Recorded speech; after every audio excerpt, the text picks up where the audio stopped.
என் நெஞ்சில் குடியிருக்கும்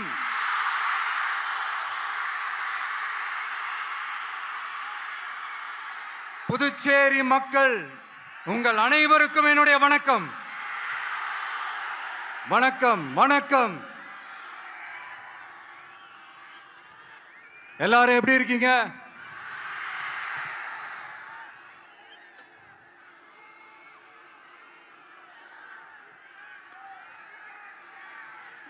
இந்த ஒன்றிய அரசுக்கு தான்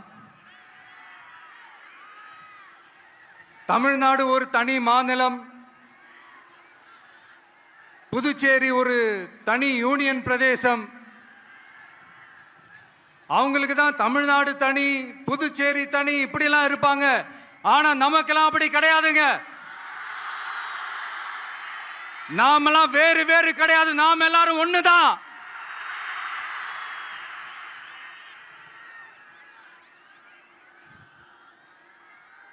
தமிழ்நாடும் புதுச்சேரியும் தனித்தனியாக இருந்தாலும் நாம் எல்லாரும் ஒண்ணுதான். நாம் எல்லாரும் சொந்தம் தான்.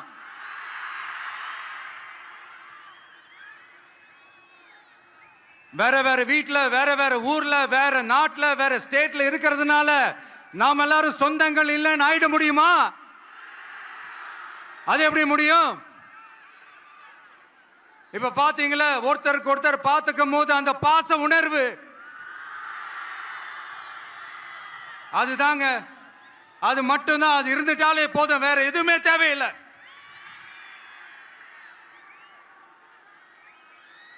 அதனால தமிழ்நாடு, புதுச்சேரி, கேரளா, கர்நாடகா, ஆந்திரா மட்டும் இல்ல, உலகத்துல எந்த மூலையில நம்ம வகைரா இருந்தாலும் அவங்க எல்லாருமே நம்மளோட உயிர் தான். அவங்க எல்லாருமே நம்மளோட உறவு தான்.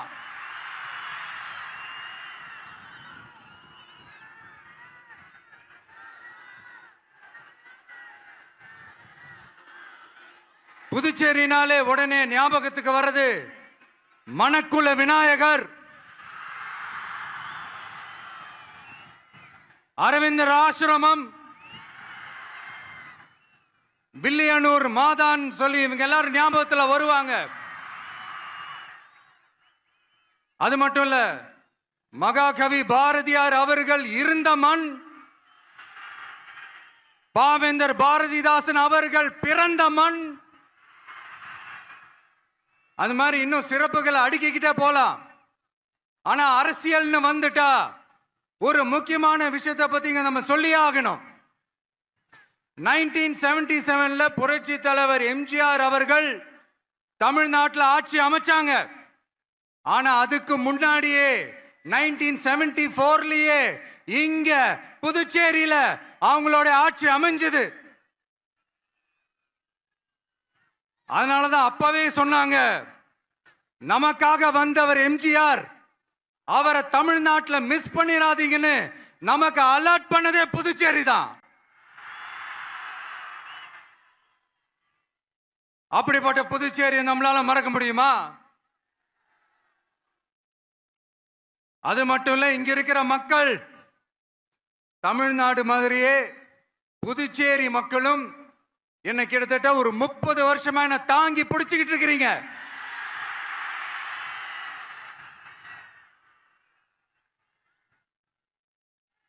அதனால இந்த விஜய் தமிழ்நாட்டுக்கு மட்டும்தான் குரல் கொடுப்பான்னு நினைக்காதீங்க. அப்படி பண்ணாத தவறு. புதுச்சேரி மக்களுக்கும் சேர்த்து தான் குரல் கொடுப்பான். அது என்னுடைய கடமையும் கூட.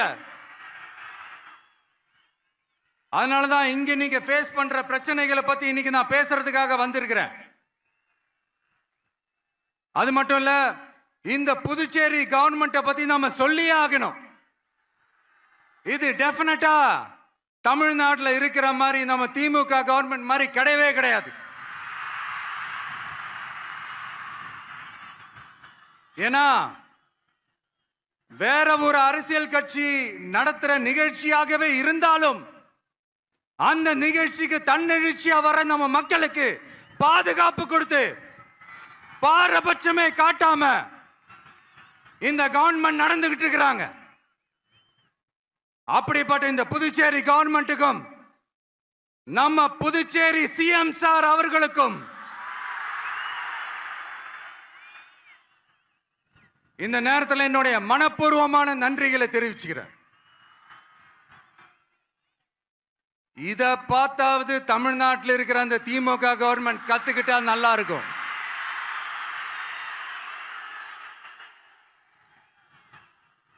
ஆனா அவங்க கத்துக்க மாட்டாங்க. பரவாயில்ல, வரப்போற எலெக்ஷன்ல 100% கத்துக்குவாங்க. அத நம்ம மக்கள் பார்த்துக்குவாங்க.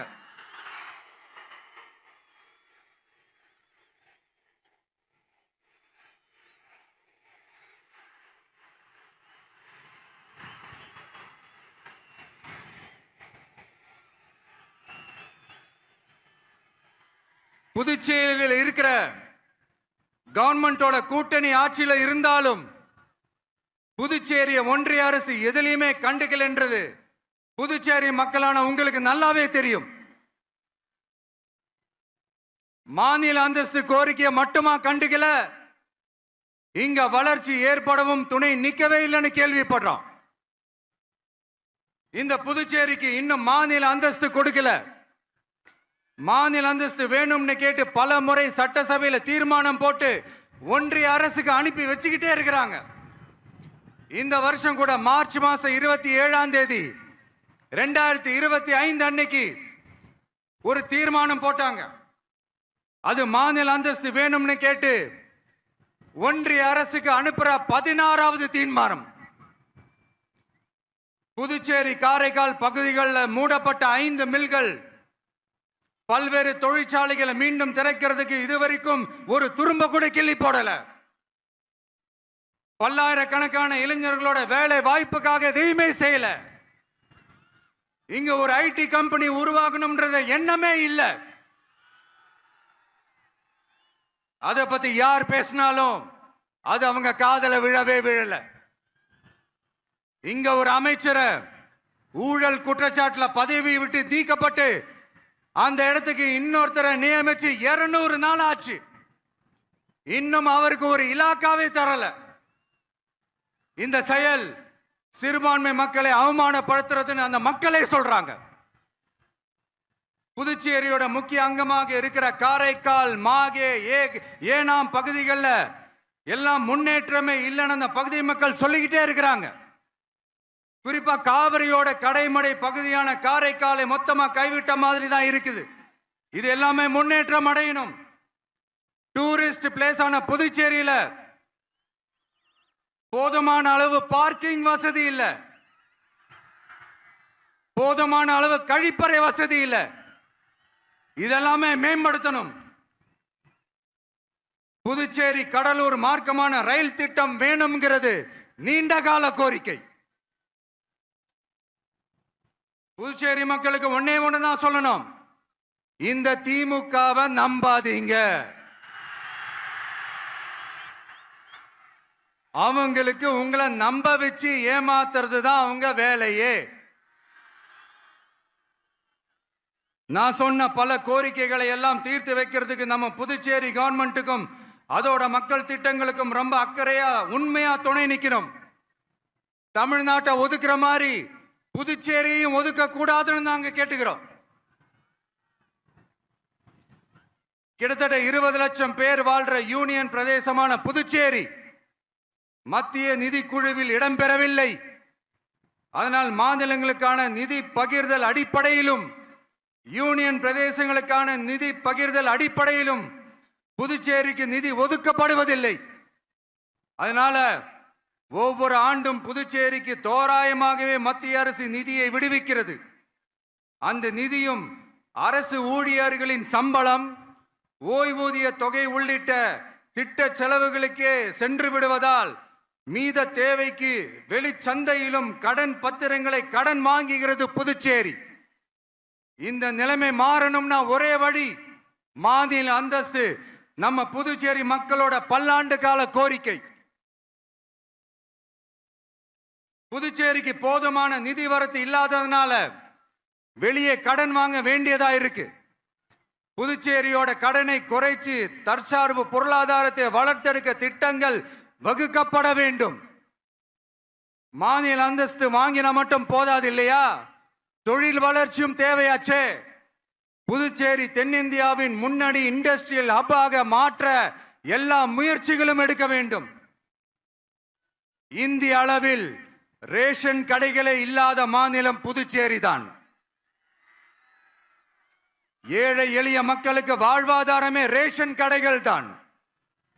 மற்ற மாநிலங்கள்ல இருக்கிற மாதிரி இங்கேயும் அரிசி, சர்க்கரை, பருப்பு, கோதுமை, எண்ணெய்னு அனைத்து பொருட்களும் வழங்கும் முறை சீராக்கப்பட வேண்டும்.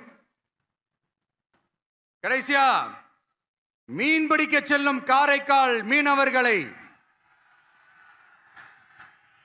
அடிக்கடி கைது செய்யும் இலங்கை கடற்படை அவர்களின் படகுகளையும் பறிமுதல் செய்து விடுகிறது.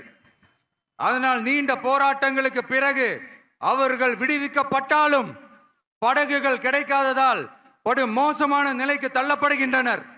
இந்த நிலை மாற வேண்டும். நான் மறுபடியும் சொல்றேன், இந்த விஜய் புதுச்சேரி மக்களுக்காகவும் எப்பவும் துணை நிற்பான்.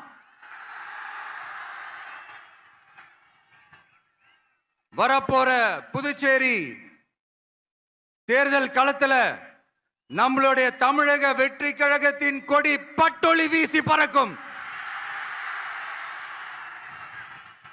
கான்பிடென்டா இருங்க, நல்லதே நடக்கும். வெற்றி நிச்சயம். மீண்டும் சந்திக்கும் வரை நன்றி, வணக்கம்.